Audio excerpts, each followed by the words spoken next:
Hello, this is Kayla McCullough, and this is my presentation on the Capstone project.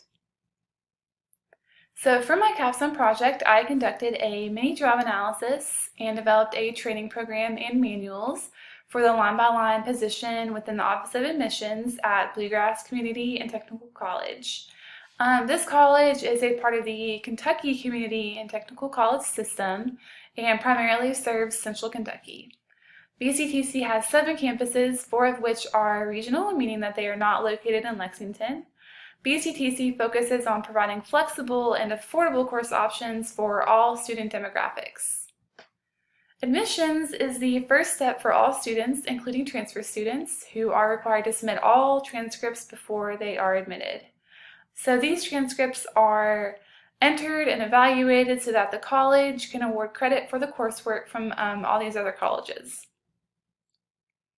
The line-by-line clerk enters all accredited college transcripts, course by course, into PeopleSoft, which is the college's platform for student records. There's only one line-by-line clerk for the entire college, and the line-by-line position is a temporary position, so it has a high turnover rate, which makes this project very valuable. Overall, the project went well and according to plan. The first few weeks were a little bit tough as I was trying to kind of gauge the project and the process. Once I got to week 3, I was able to stay on my timeline pretty well, and the project will be completed by August 8th, which is when I'm going to be having my final meeting with my project contact. So the project process has been smoothly completed. The first step of the project was to do research on the position and positions similar to it. So I accessed the job description and found one job on ONET that was kind of similar to the line-by-line clerk position, and this position was data entry here. I did not find much valuable supplemental information to the job description though. Once I determined what information from the job description was relevant to the sole responsibility of line-by-lining, I developed a few questions for my 2 SMEs, and I conducted a brief literature review on SME interviews by reading a few pages out of the Handbook on Work Analysis. The SME interviews went well, although I will say it is difficult to get detailed information out of SMEs, a lot more difficult than I expected. One of my SMEs provided me with a little bit more detail than the other one, but I did have to go back and clarify a few things with each of my SMEs. So I used the results from my job analysis and the job description thus far, the points made by my SMEs, and the questionnaire format in the Handbook of Work Analysis to develop my SME questionnaire. Once I finalized the questionnaire, I administered it to my SMEs who completed it the same day.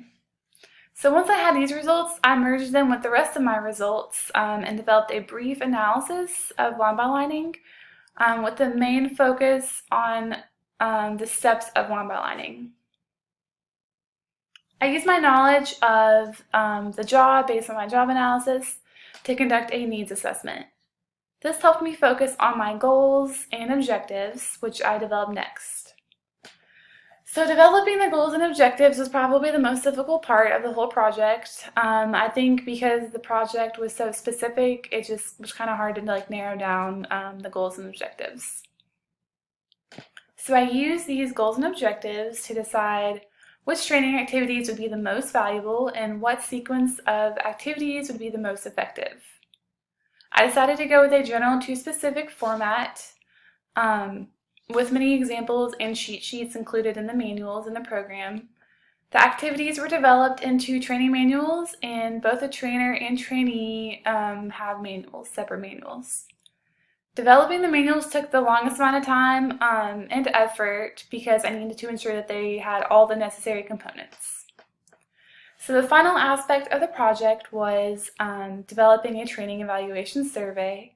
I used the job analysis and the book Active Training to guide my development of the training evaluation.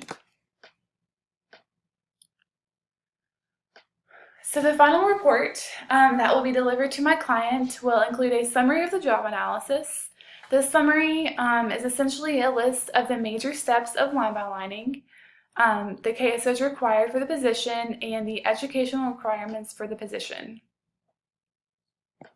In the client final report, I also included a brief description of the different data collection techniques, which were analyzing the job description, conducting the SME interviews, and administering the SME questionnaires. Lastly, I included a description of the uses and best practices of the mini job analysis, the training program, and the training evaluation survey. So the client will also receive training manuals. So the trainer manual will consist of a number of important elements. First, a list of the contents and their corresponding page numbers will be at the beginning of the manual. A brief introduction and a list of the goals and objectives of the training are listed next. Then is a description of all the training activities so that the trainer has a general idea of each activity. A training outline is also included with the training subject, description, corresponding handouts, and estimated time that each part of the training should take. Once again, this will provide the trainer with a general overview of how the training is laid out, what is needed for the training, and how long each part should take. So of course the time frame will vary depending on how many questions the trainee has. So after the outline is the beginning of the training. The manual shows the same handouts as the trainee manual, but includes a trainer notes for each part, which will tell the trainer what he or she should do and say when training on each part of the training program. The trainer manual also includes each section listed in the training outline with the corresponding handouts. Lastly, the training evaluation survey is included at the end of the trainer manual. So the trainee manual begins with a list of goals and objectives. This list may not be useful as a reference like everything else in the manual, but it will be great for the training program to kind of give them an idea of what we discussed. So the trainee manual then goes straight into the training topics. All of the information such as the training outline and the description of the activities are not relevant to the trainee. However, just like the trainer manual, the trainee manual includes the handout for each section. Each of the screenshot graphics and all of the transcript examples have main points and a section for the trainee to take notes. The purpose of the main points is just to summarize what that part of the training is focused on. The trainee manual does include the exact same list of steps as the trainer manual, and it includes the reference and cheat sheets. The trainee manual covers all sections of the training, including introduction to transcripts, introduction to course credit manual, step-by-step for line by lining, entering difficult transcripts, etc. So the obstacles that I faced, I would consider pretty minor. The first obstacle was that there were only 2 SMEs available for me to interview. Because this is a position that there's only one position for the whole college, there wasn't really a lot of options. My 2 SMEs were past line-by-line clerks who had gotten promoted to admissions officer. So in order to make up for this obstacle, I tried to get really rich information from both of them. I also reached out to them multiple times to get clarification on a few of the processes. The next obstacle, which was more of an annoyance than really an obstacle, was that there weren't many positions on ONET that were similar to my line-by-line clerk position. I tried searching data entry, transfer course evaluator, but the only similar position I found was data entry keyer, which is what I mentioned before, and I didn't really find a lot of valuable information. So perhaps I wasn't really searching the right way or just not putting in the right words, but I think that being close to my SMEs and getting information from them really made up for that. Also, I found the timeline to be a little bit short for this project, and there were a lot of other assignments that I found myself focusing on rather than the project at times. But this is kind of realistic because I'm sure consultants don't work on only one project at a time. So this kind of gives us practice and an idea of what it will really be like. So in order to overcome this obstacle, I try to stay on top of my timeline as much as possible. So there really isn't that much that I found that I could do differently, but I did think of a couple things. It would have been really great to collaborate with my client contact or my project contact more. She's very busy. She's the director of admissions, so she has a lot of admissions-related events and meetings, especially because it's the end of the summer and school starts back up in August. So she was pretty busy, but in any case, it would have been really great to work with her a little bit more. Also, I would have probably reorganized my weekly schedule for this project a little bit differently. I found myself waiting until the end of the week and kind of the weekend to work on this project. At my job, I am really busy at the beginning of the week, so I kind of use up all of my mental energy near the beginning of the week, but I still wish I would have spent more time, Monday, Tuesday, Wednesday working on this project. So I have learned a few things throughout this project. First was learning how to manage time, especially when there are other projects going on. So as I previously mentioned, the first few weeks were a little bit tough.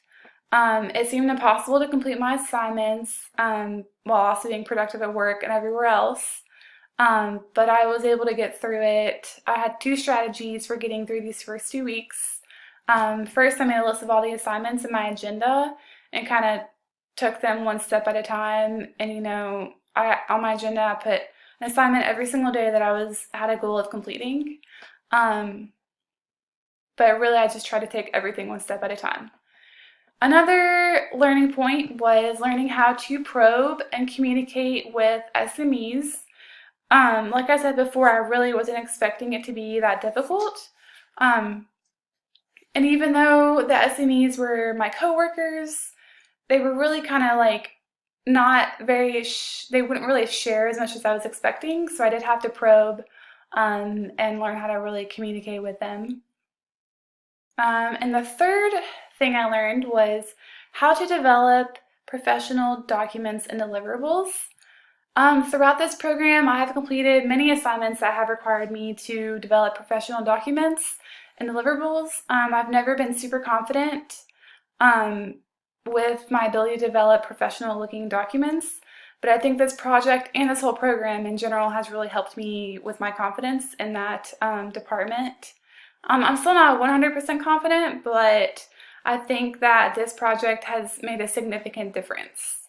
So overall, I think this project was very successful and has been a great opportunity for me to use what I've learned in this program, and I'm actually very happy with the results. Thank you.